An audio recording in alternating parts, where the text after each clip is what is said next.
You know, one of my pet peeves is when you take a simple process and you have to complicate it. So I get to this customer here in Ardmore, and I've never been here before.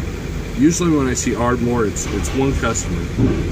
Apparently we got 3 or 4 in the neighborhood, but I'm always doing the one. So I just assumed it was next available time and location has been updated. The usual one. Now, part of this is on me. My appointment was for 6:45 p.m. And I should have called and said, hey, can you come in early? That was mistake number 1. Mistake number 2 was coming in early. And this is a grocery place. You know how they are. So I get here about, I don't know, 3:45. And the security guard comes in. He seems already annoyed with me. So apparently he knew that I was probably early. So he goes, well, you know what I'm going to tell you, right? Yeah. Can't take me early. He's like, yeah. So what you need to do is come back at 6:15. You can sit over there on the side of the street. Now, Schneider has a no sitting duck policy.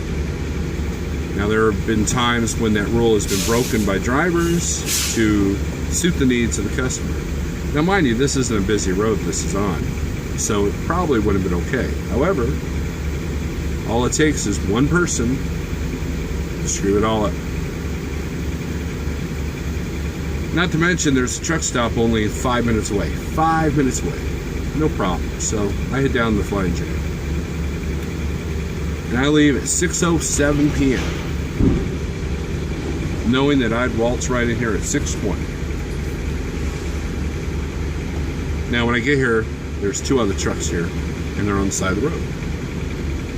And I watch a guy he's walking from his truck to go into the guard shack. And I'm like, I'm waltzing right in. So I drove right in. There's 2 lanes. Drove in, and she kind of looked at me. It's a different person now. Nice lady. And she goes,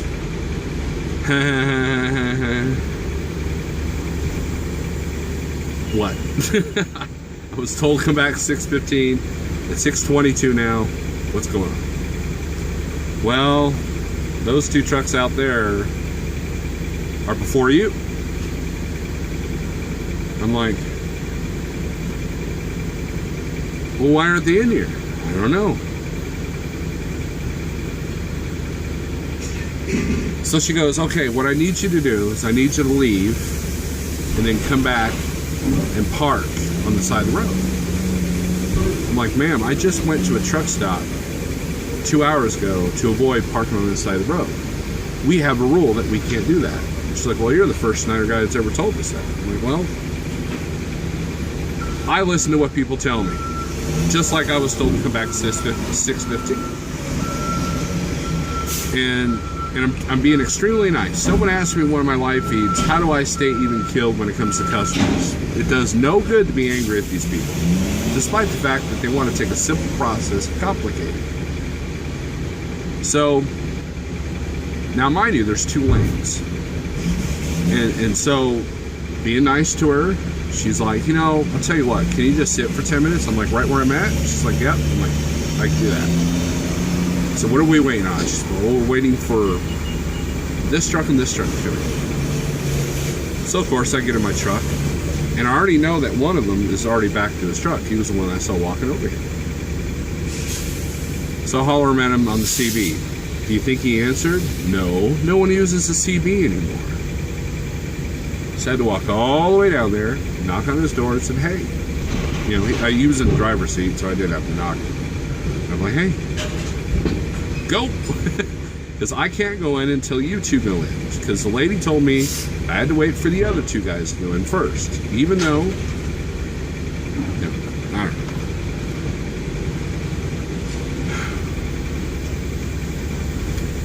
He goes, well, I'm waiting on the guy behind me. Okay. And he's not in his driver's seat. So I walk all the way over to his truck. Knock on the door. Hey, go. Well, she told me 6:30. Nope. It's almost 6:30. Go ahead and drive up there.